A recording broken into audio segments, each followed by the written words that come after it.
took students to Haiti because Haiti is the poorest country in the Western Hemisphere by far, and one of the poorest in the world.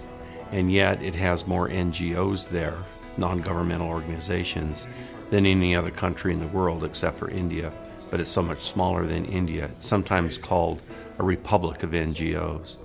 And then especially after the earthquake of 2010, the need there is so dire.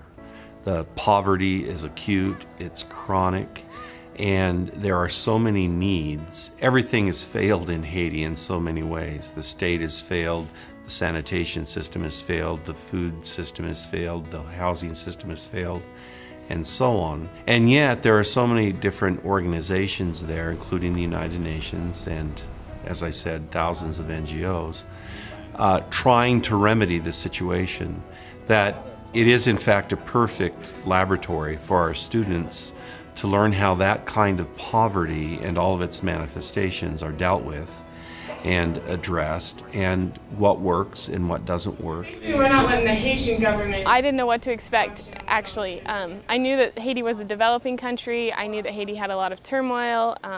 I knew about the earthquake that happened, but other than that, I hadn't learned much about Haiti. That my aunt and uncle just recently, within the last year, adopted a boy from Haiti. They live in Orlando, Florida. So I had a lot of different interactions with Haiti, but I guess no expectations. But I've done other study abroads, and so I knew that I would hope to get to know a lot of the people, to get to live a little bit like they live, and to look into their eyes and to talk to them. The third way in which we support these organizations is one of the greatest realizations that I have here, and the main difference that I see between my own people in the United States and the population here is that they're just expected to do so much more. Not only do they need to figure out how to do new things, but they also need to learn how to manage them. And they don't have an infrastructure to fall back on. In the United States, if something doesn't work, you call the electric company. Or if the water isn't running, you call the water company. And here they don't have that, so they also need to be that. And on top of that, they still need to somehow make a living and make it day to day. And so there's a greater demand on the communities in general here than there is in the United States. The implications of the lack of funding. I wanted to come to Haiti to really understand poverty. In peace and justice studies, I'd studied a lot about poverty and understood it in an academic or logical sort of way, but it's different understanding it in a more emotional way, coming to Haiti and feeling it, getting a more intimate knowledge with it. And I still don't think that, being able to choose whether or not to come here means that that poverty still will only be understood for us in an abstract sense. But I think we're able to understand it a little more when walking through camps of displaced people, seeing the living conditions, understanding how many people here are living without clean water, without electricity. And so I think that's the reason why I wanted to come. I wanted to understand poverty better than I did and understand what it means for me in terms of how I should live, what type of social or political action that I should take in my life, really what it means to live an ethical life as somebody who's been born into privilege and affluence.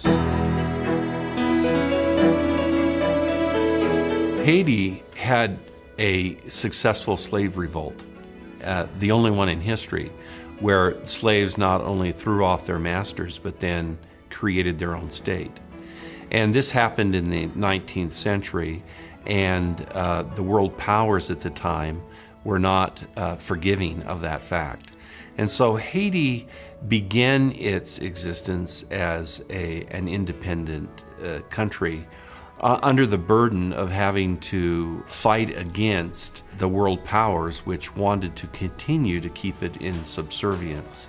And in one way or another, this has been the story of Haiti even until, the present day. And so there are many institutions around the world and governments around the world that have extracted resources from Haiti and kept Haiti in its place. And so only until the last few years has there been some pullback from that kind of relationship with Haiti, and a greater degree of cooperation and collaboration where world institutions actually want to help Haiti.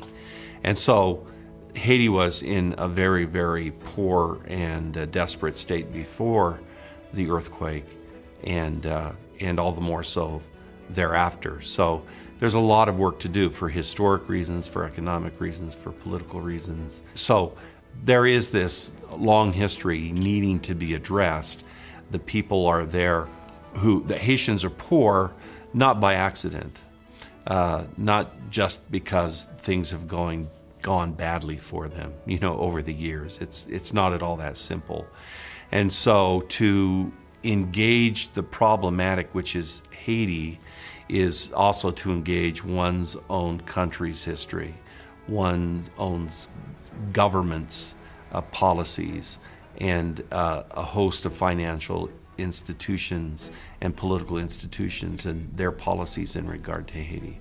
So our students did that as well. So you've had 500,000 leaders come through here easily. Yeah. Dr. Minch and I wanted to marry our disciplines together, peace and justice and nursing, and see what we could do combining these two disciplines.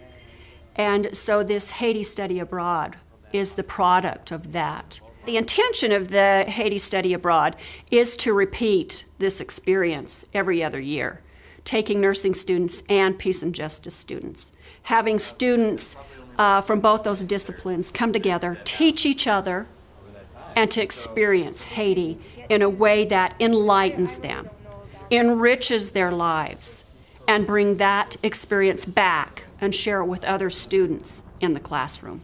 I want the students to come away from this Haiti experiencing understanding how diplomacy, economics, and governments all play into health of a system, of a country, of a people, and how if we don't have social systems in place, that impacts health and causes there to be ill health in a country. Are people wanting to learn more about it? In the United States, we picture health care associated with hospitals and our primary care physicians, and we take a lot of things for granted in our homes that we don't necessarily associate with health care. We've all heard that we need to wash our hands before we eat, and have just become common practices that we don't even think about anymore. Here in Haiti, from a healthcare perspective, it's quite overwhelming, actually. They don't have the conveniences that we do. They don't have running water in their homes. There is feces in the street. There's no sanitation system, really, to mention. People use the toilet and it gets thrown into the street, and when the rains come, it washes out into the streams. People bathe in those streams. A lot of them go to the rivers to get their water. They're doing what they have to do and have always done to survive and live one day at a time. I believe that healthcare starts at the most basic levels. Clean water, good sanitation, a roof over your head. A lot of times we think that healthcare happens when you see a doctor or the minute you walk into a hospital because you're sick. But it's literally impossible to have quality healthcare in your life when your very basic needs are not met. If you don't have balanced nutrition in your diet, if you don't have access to water that is safe and clean to drink, if you don't have a place where you can be sanitary and have a flush toilet, things that we take for granted in the United States. Most people in this country, in Haiti, do not have those advantages, and it's very difficult to be healthy and to have a healthy family when you can't even meet your basic needs. What we wanted to do is help nurses to understand how healthcare is about primary political, structural, economic processes and institutions, not just what happens behind the door of a hospital or a doctor's office and so on. And nurses have this really important skill. It's in demand around the world, and there are places where it's very much more in demand than it is here in the United States. And so frankly, we were also hoping to motivate nursing students, to encourage them to see that with that really important skill set they have, that they might go and share it throughout their career for years and years to come in places like Haiti. What people take for granted when they live in rich countries is how everything works together so smoothly that you're not even aware of how everything works together. Politics, economics, food systems, health systems, educational systems, political systems. And when those systems begin to break down, they affect one another. And so there's a regressive dynamic. And in Haiti, you find all layers and layers of complexity, because when one system is broken or degenerating or deteriorating, it affects others in just that same way. And so another level of complexity is how different groups, different governments, different organizations work together, devoid of paternalism, devoid of neocolonialism and condescension and control, yet bring to the problematic the resources that only some people have and only some institutions have and others don't have. They coat the insides with vegetable oil. Clean Water for Haiti was a program where they are creating sand filtration systems. Really simply, they're just these concrete walled cylinder type of thing. There's a plastic gate that goes inside of it, and they put the sand on top of it and you run your water through it. The organisms inside the water create their own biocenter, and then as the water goes through, those organisms eat the bad ones, and it's a way to naturally clean your water. It was exciting because you could see them actually doing the work. And from what I learned in Clean Water for Haiti, they also charge. He was saying that there's a higher rate of use and continued use if they're charged for it. We went to an organization called World Relief, and they talked to us about some of the projects that they've done, and one of their biggest projects is agriculture, giving out microcredit loans for small groups to secure land. It's just rented land, but it's still land that they can grow crops on. It gives them seeds that are minimal cost so that they can plan and try and, sustain a life. They took us out to one of these farms, and just walking around, there's stuff growing, but with the tropical weather here, it gets flooded out a lot. But they walked us through, and we got to this little shack, and I mean a shack with tin walls, a tin roof, no door, where this family is living on this land that they grow crops. And you could see that there was no water around. They had access to maybe irrigation water, but even at that, that's not clean water for them to be consuming. And as we were leaving, they offered us a huge rice bag full of corn as a gift for visiting them. So they can barely give themselves a sustainable life by producing these crops and hoping to sell them. Yet for us to come and visit them is such a big thing and such an honor to them that they sent us home with, I don't even know how much. That's probably 3 days worth of selling, and they just sent it home with us. The Haitian people have this great sense of strength and this resilience. They just have this strength and life to them, and that was an experience that showed that to us. One experience that has impacted me is when we went up to the Central Plateau to Miria Ballet, and we met with Fonkoze. They're a microfinancing organization that mostly helps women get back on their feet or help them through difficult circumstances. And after learning about the basics of the program, they actually took us to some women's homes where we actually got to see this program in process, and they showed us to 3 different women's houses from the beginning to the end, and it was just an amazing experience to see that progress. I was kind of thinking, this isn't really a good idea. I don't see how this NGO would really be benefiting so much, but to actually see it in progress was really impactful.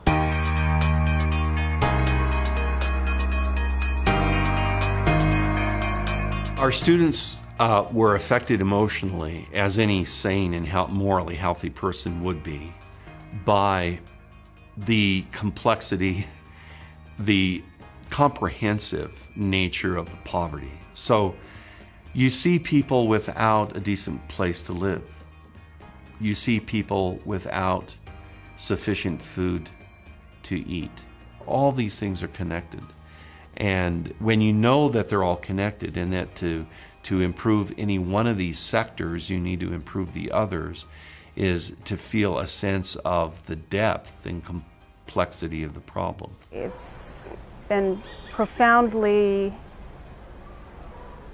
painful to see the type of poverty. Just to see kids without clothes and people passing by as if this is the way things should be. It's just a humiliating experience to, I guess, drive in a bus and look at them as if they're creatures for us to study. And I know that it's necessary to understand, but it's been very uncomfortable to be in the position of objectification, and it's been difficult for me to try to reconcile who I think I am value-wise with what I'm doing here. I feel like I am leaving a different person. There's so much heartache in the world, and it just, I guess it boggles my mind. There's no way else to put it, as far as the suffering that other people endure and the the pure luck that we have in the United States to be in the position we are. Haiti is not the easiest place to be. It's hot, it's humid, you sleep under mosquito nets, you take a regimen of vaccinations before you go. You have to worry about the water you drink, you have to worry about the food you eat if you're eating it, say, off the street. And so Haiti does present challenges, but it is so very, very much worth it, because again, it's a place where our students can learn a host of things uniquely. And perhaps they would learn a similar set of things in Malawi, but Malawi's halfway around the world, and Haiti is close to our shores.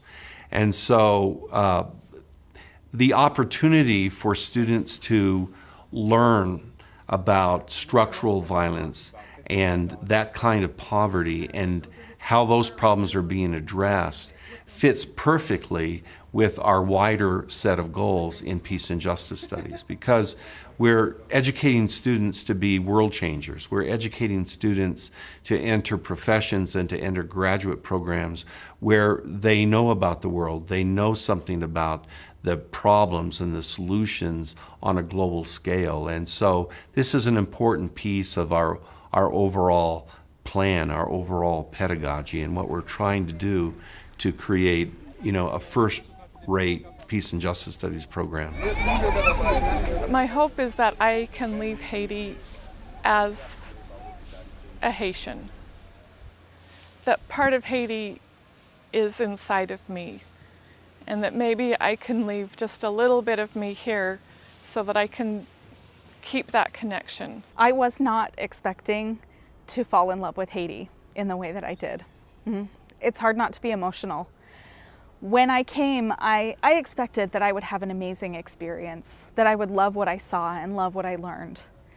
But I think that my life is forever changed. A piece of Haiti will come home with me, and I will leave a piece of my heart here in Haiti.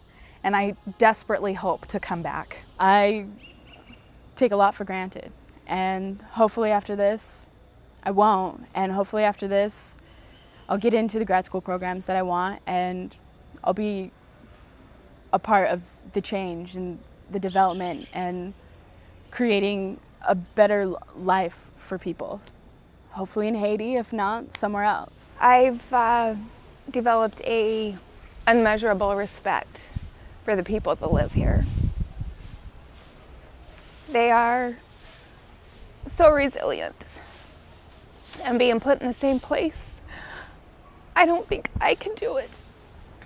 and I'll be forever changed, and a part of my heart will stay here. Being here, being in a third world country is definitely a shocker.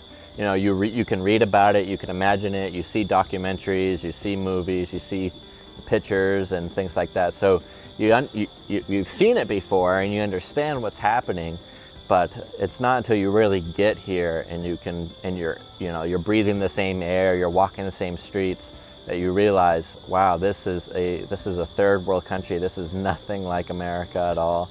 This is nothing like, you know, this shouldn't be what anybody has to live through. This trip has really cemented that I am on the right path.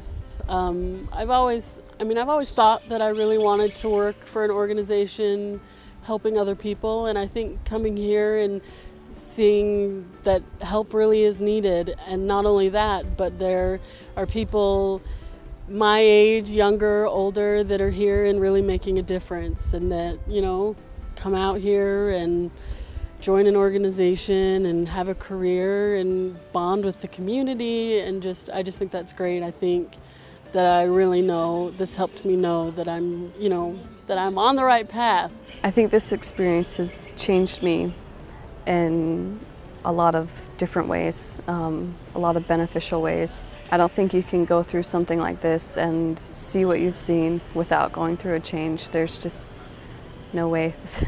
For me, it's been an incredible learning opportunity and just opened my mind so much to the realities of the world. I think that I naively expected to have more answers, to have more figured out at the end of the trip.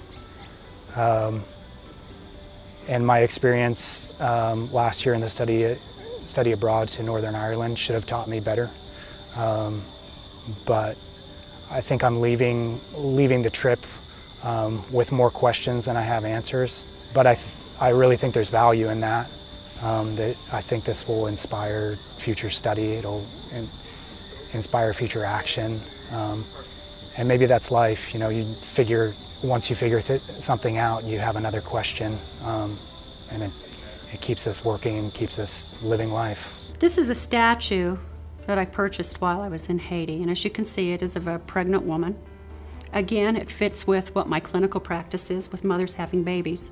She has no facial features. She has no mouth. And for me, it's indicative of the Haiti environment, the Haiti context, the Haitian people, where oftentimes they have no voice and they're forgotten.